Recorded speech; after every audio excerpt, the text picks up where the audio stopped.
Even Minetta gets to do something! Even Minetta is like, I love you! Here we go. Love attack! Do-do-do-do-do-do-do! Oh, here we go. Mina! Yes, they're all gonna come out in quirks! Here we go. Yeah, I got it, girl!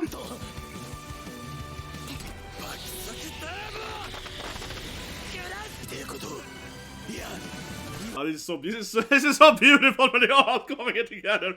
And I just love this soundtrack is playing, right? And there's no way she's gonna tear me up, man. You start playing, you have the freaking O start playing, you know? When you say run, it's just a good moment that Ida is hiding in the ball. Here he comes. Freaking Ida, baby. Oh my god, this is so emotional, man. Like, I am just tearing up every time I see this scene, man. It reminds so much of the time when Deku, of course, saves Urakara, right? The beginning of the whole anime, right? His glasses are shattering, so... But yeah, that teared me up there. Oh, that was beautiful. Of course, was very, very beautiful when everyone just like... I mean, of course, the whole episode, it's starting up, right? But everyone is like trying to use the quirks, right? To capture him. You know, ice, getting him into an ice thing. Trying to capture him, some lightning trap and so on, right? But then this thing was really beautiful. It was really beautiful, yeah. When they're all like, they're doing this slide, right? Yeah. It felt like, I said, it felt like a Fortnite thing or something, you know, when like the character, like Todoroki is like bit an ice slope, right? It's been like, okay, I beat a very, very long ice slope, and everyone is up on a cart, and it's like, boost! And everyone just dives into it, right? And they're all using their powers to like speed it up, right? Yeah, they're all like, use your powers, guys, fire, fire, fire, fire, fire, and everyone just drives it as fast as they can, right, to go past them. Yeah.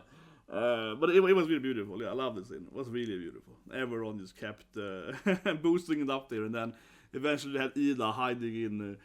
I don't call it the sphere thing, the ball, the sphere, right? And they had like they were all pushing basically, right?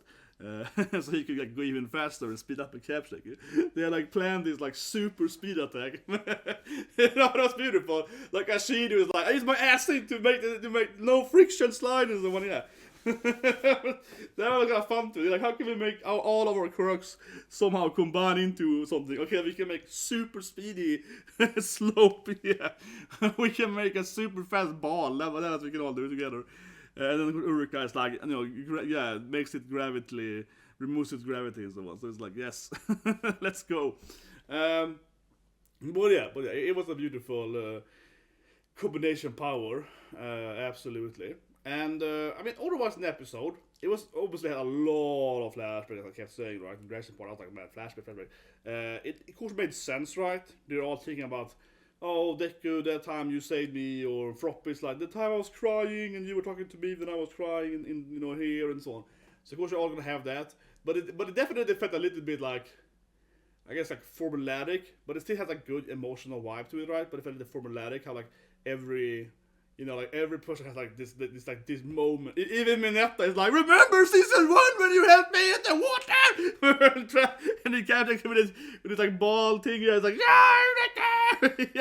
yeah, it's like everyone has to have their one. Like, I remember when I was crying 30 episodes ago. Yeah, there was a little bit like almost the whole class had like one of those moments each. Yeah, it's like 20 of those scenes, right? Where it's like, I remember that moment.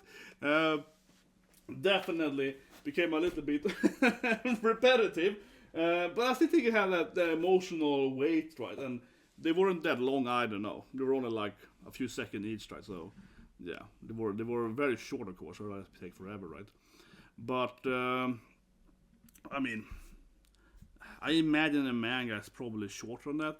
Yeah, I mean, I imagine a manga is probably, they have the same lines, like, remember you saved me, you know, and then it keeps going. But in the anime, it's like, remember you saved me.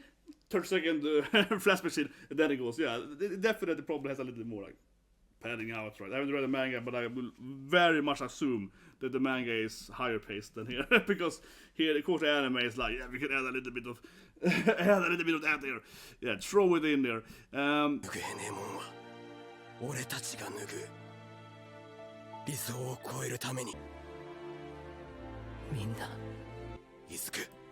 Izuku, he said it, man. It's finally happening. He's admitting he loves him. He's apologizing. He always liked him. Oh, this is beautiful. I thought it was gonna be Ulrich coming saying she loves Deku, but instead it's Bakugou like, I love you! Instead it's Bakugou coming in saying he loves him. This is more effective than a girlfriend love. As a love was seen, everyone on stage, not episode, everyone saying how much they love him, right? Everyone flashback. Everyone was like, He's like, remember the time we were crying together? Yeah, I love that everyone is like delivering like, they're like sad moments with Deku. Here we go, Ulrika. She needs to have a little romance moment, right? There we go, Daishibu, I got you, honey. She needed some romance moment. Yeah, Bakugou was like, I love you. She needed to come in and also be like, I also love you. So that is going to end. I like this because I expected it, honestly, to end with Ulrika being more like, I love you, you know. That was kind of like how it ended still, though, I guess, after this scene, when Deku was getting frustrated with all the reporters and humans or whatever, civilians complaining, whatever, right? And he was like, oh, screw this shit, right? And then Ulrika grabs his hands like, no, I got you, Daishibu, honey bun, right? She kind of went in for that romantic kind of like, no, you're with me, honey. So she kind of played it off in the end anyway, right? But yeah, it was actually Bakugou that kind of entered there and was like, no, I always loved you. You're my best friend. So I think it was a nice scene. But honestly, yeah, I wasn't expecting it to be Bakugou. I thought it was going to be Ulrika going up there and being like, no, I love you. You can't leave us. But then like Bakugou was like, no, I always, you were always my best friend. Don't leave me, Deku. It's like, Isuke. Yeah, it was... yeah, it was more. It definitely was more emotional, honestly, that Bakugou was the one to be like, "No, I can't live without you, Deku." Definitely, actually, had a stronger, emotional effect on Deku, right? Than if it were Ulrika. Maybe, unless if Ulrika just straight up kissed him or something. Yeah, it didn't ever happen though, but little bit honest, like, man, can we go away from this shonen thing and she should be like, I love you or something. Maybe, right? She could have used, yeah, I mean, but I could see it if she went full throttle and like really confessed Deku or something. That might have also done trick, right? To make him be like, what's happening? Yeah, and you know, kind of finally collapse. Because after Bakugou tells him that he always loved him, he collapses, right, out of exhaustion. So I imagine if Ulrika did the same thing, it's like, I love you, and kissed him or something, he also probably would have been like, oh, and then he collapsed out of exhaustion. He probably would have gone the same path, right? But it was a nice scene, finally kind of ending this Bakugou-Deku rivalry, right? But I mean, it's kind of obvious for us, the viewer at least, right? See, not only did we see more of Bakugou's standpoint, but also like, you know, saving him from the impaling, and then of course the flying up in here and so on, right? But he was like pushing it and so on. So I mean, for us it's kind of obvious, right, that Bakugou likes him, likes him.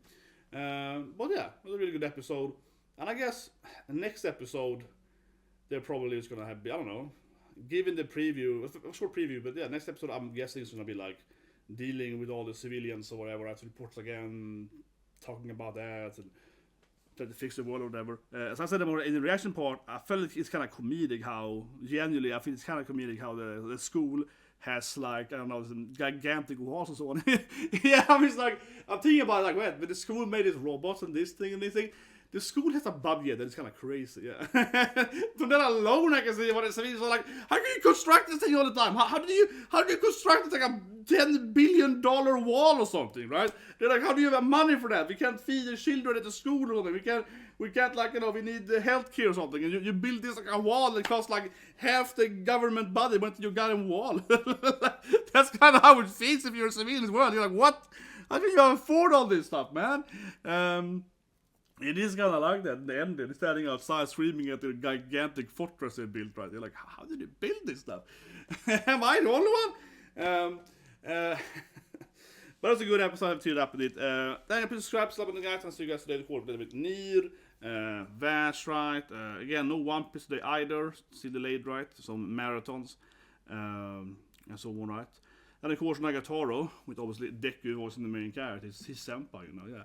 So I will see you guys and have a great day.